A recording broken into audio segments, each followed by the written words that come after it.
Christian Birbeau, Francis Ortis, bonjour. Vous venez de mener un atelier dans le cadre du Symposium 2020.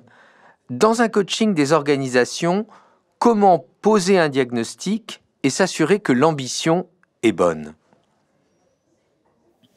Je crois que dans la démarche qu'on a eue, c'était d'avoir de l'écoute collaborateur, très élargie, avec la notion de transparence, parce que quand on fait de l'écoute, il faut qu'il y ait une transparence, qu'il y ait une liberté d'action et une liberté de parole, qui permet de remonter de l'information, et donc qui permet au coach qui a fait l'écoute de pouvoir tirer une synthèse, de pouvoir analyser et comparer à ce que moi, le manager, je ressens et j'imagine sur le terrain. Alors moi, ce que je dirais, c'est que quand on démarre une intervention d'accompagnement, il faut toujours partir d'un point de départ. On peut l'appeler diagnostic. En général, en coaching, on l'appelle pas vraiment diagnostic. C'est plutôt un terme issu du consulting, du conseil. Mais peu importe, il faut partir d'un point de départ qui va permettre de sortir les enjeux, finalement, et les finalités, et les résultats attendus de ce que l'on veut faire. Il y a plusieurs façons de poser ce diagnostic, puisqu'on l'a appelé comme ça. Elles sont toutes à la fois bonnes et elles ont en même temps leurs limites. On a connu les méthodes de type bilan social.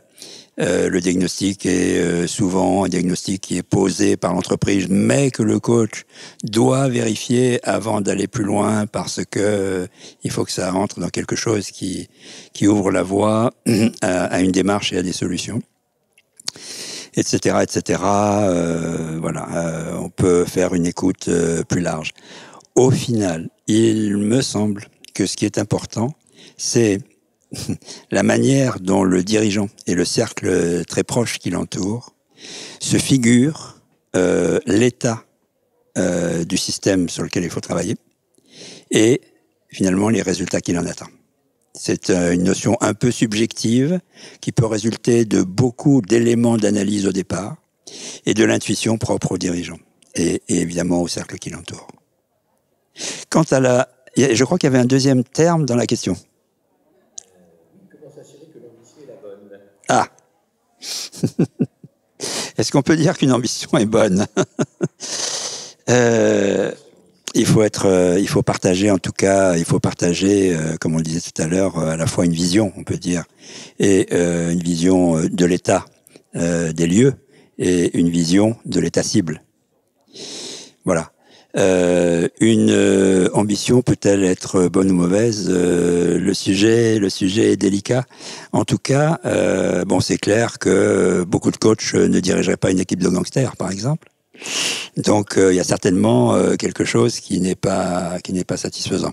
Il y a probablement des questions d'éthique. Les éthiques sont à la fois peut-être celles du coach, mais qui doivent correspondre à celles de l'entreprise. Dans certains cas, à mon avis, un coach digne de ce nom et éthique doit pouvoir refuser éventuellement de ne pas partir sur un travail qu'on lui demanderait. De là à juger que l'ambition est bonne ou mauvaise, je pense que ce serait un peu délicat.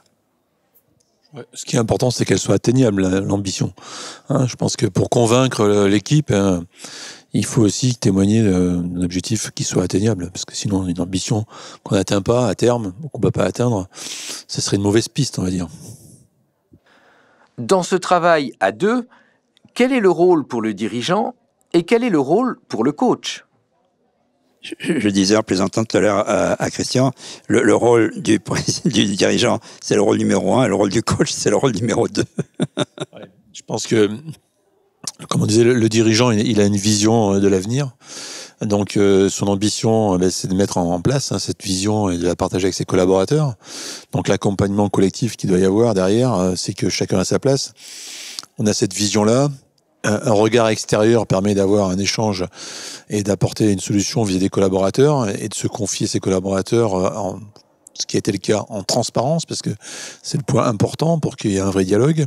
Et après, on mesure les objectifs. Donc aujourd'hui, la vision, je considère à 3 ans qu'on doit porter nos objectifs pour que l'on puisse travailler sur un travail de fond, que l'on a pu réaliser ensemble. C'est qu'on avait un regard qui s'est vérifié, qui parfois la trajectoire a été légèrement modifiée, mais on s'est adapté. Hein. Je pense qu'il faut savoir s'adapter, mais ça s'est vérifié et on a par expérience maintenant un retour de ce qui peut se passer et d'anticipation. Oui, moi je pense que le dirigeant, par définition, écoute, dans le meilleur des cas, puis décide. Dans d'autres cas, il décide sans écouter. On va éliminer ce cas. Le coach, lui, écoute et questionne. Il écoute et questionne. Après, il y a une autre... évidemment, Christian a beaucoup insisté sur l'indépendance, hein, évidemment, et on pourrait ajouter la métaposition, hein, la vision de haut, la vision de l'aigle, un peu du coach. Le coach est celui qui a la capacité de mettre en mouvement et de faire accoucher finalement les collaborateurs de l'entreprise de leurs idées, de leurs solutions, qui, au fond, c'est ça la grosse différence avec l'approche de conseil, qui va faire que ce qui va sortir de tout ça ne va pas sommeiller au fond d'un tiroir, mais va être mis en place dès la sortie des réunions. Un mot de conclusion ou une dernière idée ? Oui, moi je vais laisser la conclusion à Christian. Moi je dirais que, comme beaucoup d'affaires humaines, un accompagnement en coaching et par rapport à ce que peut faire un dirigeant, c'est beaucoup une affaire de relation et c'est beaucoup une affaire de confiance. Et la confiance, elle ne se décrète jamais. Alors voilà, je laisserai peut-être Christian conclure sur ce qui peut faire que un dirigeant et une entreprise peuvent avoir confiance finalement dans le coach qui les accompagne, s'il le veut bien. Bon, c'est un petit peu comme dans un couple. La confiance vient en se connaissant, quoi. Je crois qu'on se découvre. On s'est découvert sur un coaching individuel. On a travaillé, on a vu qu'on avait du sens dans le regard un petit peu porté au niveau de l'organisation de l'entreprise. Partager une vision, parce que partager des expériences, Francis avait de l'expérience, et donc partager cette expérience qui venait du milieu industriel par rapport à la construction, et donc partager cette vision et pour la défendre vis-à-vis des collaborateurs. Donc j'ai trouvé en Francis un effet miroir, en fait, d'une solution et d'un retour de quelqu'un qui vient régulièrement, mais qui n'est pas là tous les jours, et qui confirme, regarde, affirme, défirme, débat aussi, parce qu'il y a des débats qui s'installent, et j'ai trouvé ça très positif, l'échange et le travail qui est produit. Je pense que ça devient indispensable dans un monde où on va plus rapidement vers une rupture. Et j'ai bien aimé l'introduction par rapport à la comparaison, par rapport à la pensée chinoise, l'effet de surfer sur une vague, parce qu'en fait, on donne de l'élan dans ce qu'on a fait, mais on savait pas trop où on allait aller avec ces années qui sont passées.